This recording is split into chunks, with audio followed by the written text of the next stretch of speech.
Okay, so as you know from your research, on April 1st, the Israelis struck the Iranian embassy in Damascus, Syria, killing 7 people, including 2 commanders. This is an act of war because the embassy is considered Iranian territory. And never before has this been done intentionally. Okay? And this follows the assassination of their general Qasem Soleimani in 2020, right? This is when the Americans launched a drone strike against him in Baghdad.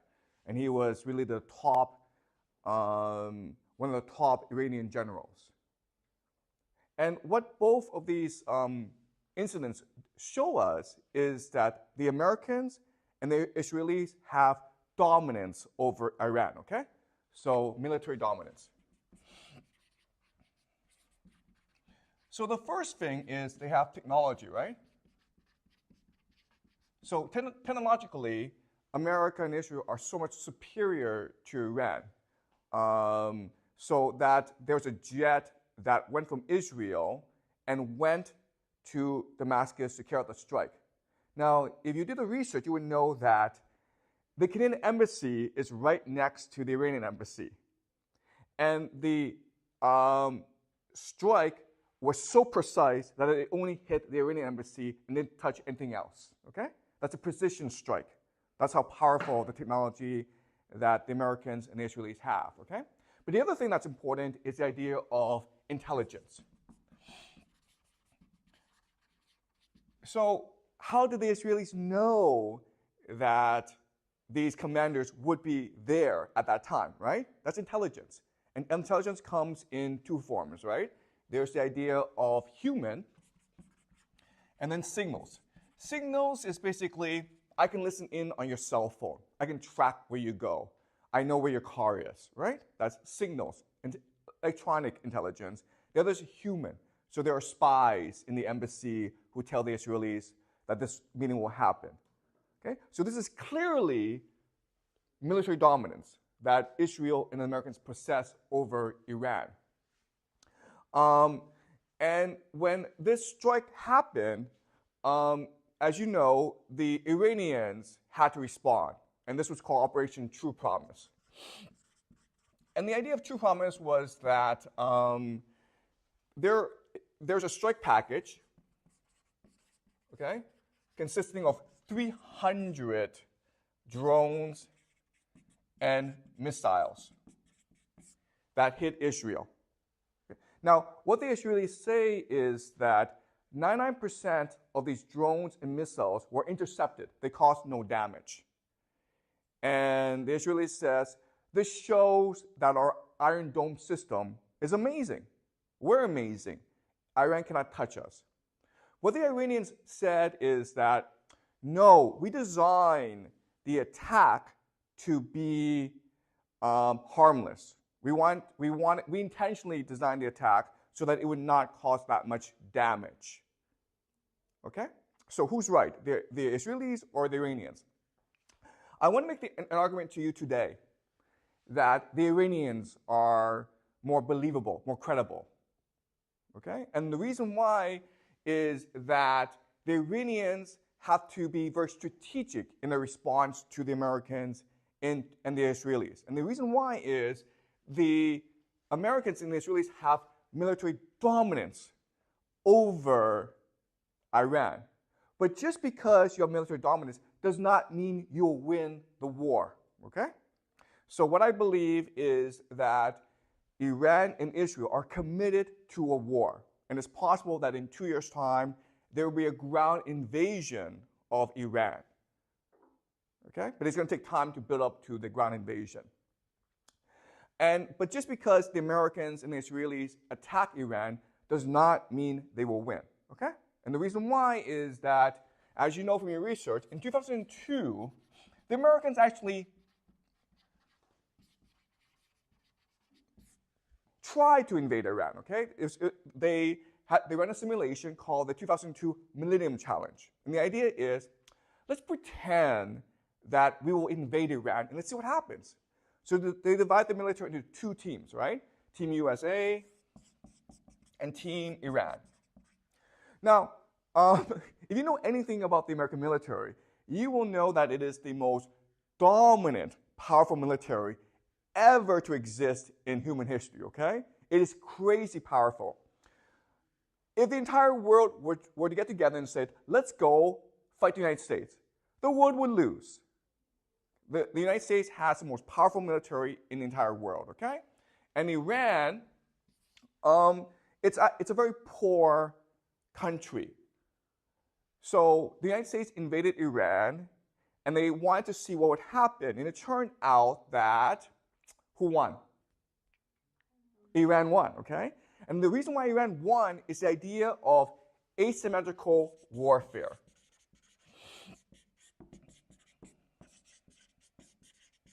All right? And this is a very important idea that you must know if you are to understand this conflict.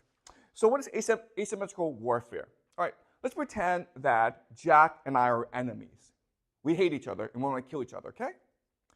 Jack has armor and he has a machine gun. I have nothing, okay? So in most battles, Jack's going to kill me, right? But let's pretend that I live in a dark forest. And it's really hard to see in this dark forest, but I've been living there for decades, okay? So I know this dark forest very, very well. So if Jack attacks me in this dark forest, then it's possible for me to win because I can set traps, right? I can play tricks on Jack. And that's the idea of asymmetrical warfare, okay? Even though Jack is superior, because I'm inferior, I'm forced to be much more strategic in how I fight against Jack, okay? And so asymmetrical warfare means that as long as you can define the terms of engagement, as long as you can control how the war is fought, you will win. Okay? So let's look at what this means for Iran and the United States. So the United States has these aircraft carriers,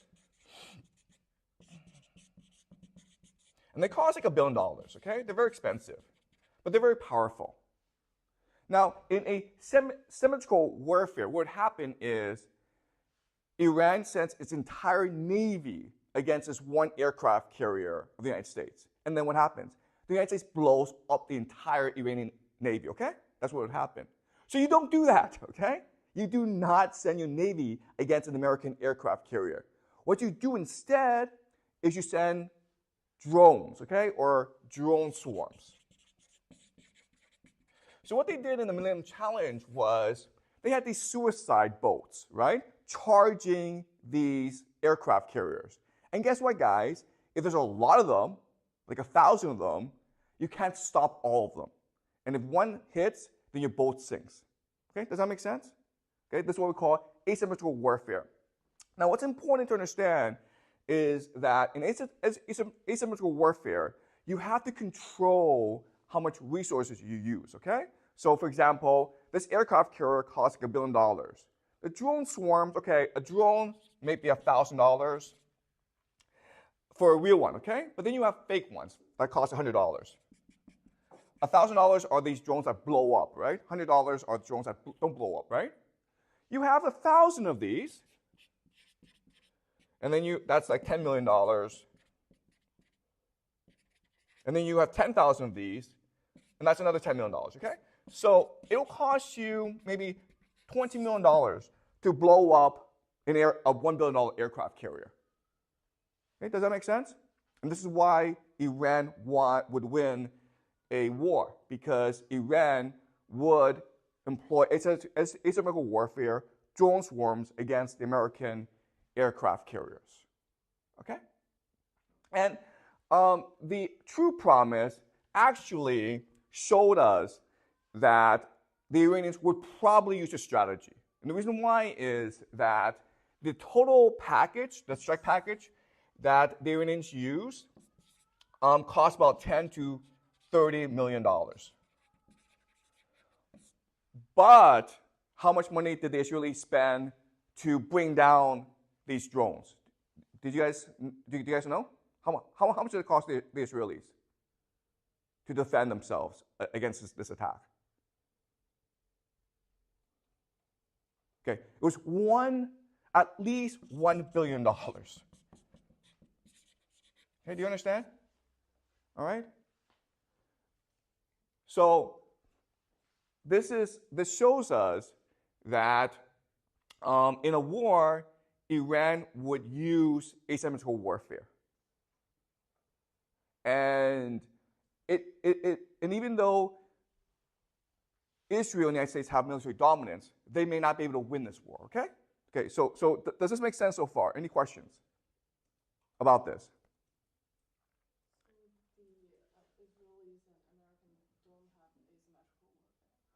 Okay, that's a really good question, okay? And the question really is, okay, listen, the Iranians will use this asymmetrical warfare strategy against the Americans. And so shouldn't the Americans respond with more strategic thinking? And that's a great question. And the answer is the Americans would not do that. Why not? Why is it that asymmetrical warfare is so effective against empires and dominant military powers? What's a problem of empires usually? What is their biggest problem? What is their fatal flaw?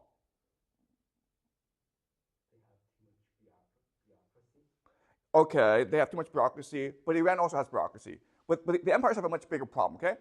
Now let's go back to the Millennium Challenge. Now, in the first test, in the first battle, Iran won against the United States, right? So what did the United States do? And do what? They did it again. They did another second. They did a second simulation. In the second simulation, what did they do? Exactly, okay? What the Americans said is, nope, this is cheating, guys. Okay, do you understand? Asymmetrical warfare is cheating. You cannot cheat. And then the Americans won. Does that make sense? Okay? So remember, in the first instance where you are allowed to use asymmetrical warfare, the Iranians won. In the second instance, the Americans said, no, asymmetrical warfare is cheating. So you're not allowed to use asymmetrical warfare. You must fight us directly. And the Americans won. What does this tell us about the American military?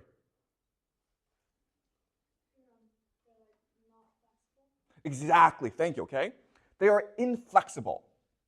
Empires are inflexible, and the reason why is the idea of hubris. Right? If you're an empire, you refuse to admit your failings and faults. You become very stubborn. Okay? So it's back to the example of Jack has his machine gun, his armor. Right? He comes in the Stark Force thinking like, I'm invincible, right? And like everyone's like, Jack, don't go into that dark forest. It's stupid. But Jack's like, no, I have a machine gun. I don't care. All right? So that's the situation. That's why asymmetrical warfare is so effective, because it allows you flexibility and creativity, and the empire, the dominant power, refuses to be flexible and creative. Okay? Does that make sense? All right? And so the classic example of this is Vietnam, where the Vietnamese were clearly dominated by the Americans, but the Vietnamese were using extremely creative and flexible tactics against Americans, whereas the Americans insisted on their main military doctrine. Okay? Does that make sense? All right? Great. Okay, any more questions? That was a great question. Thank you. Any more questions before we move on?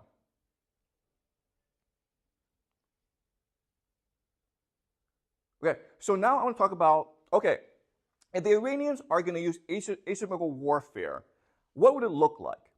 And the answer is this. When the Americans invade, okay, the war started. Before the invasion, the Iranians must do 4 things if it is to prevail in the war, okay?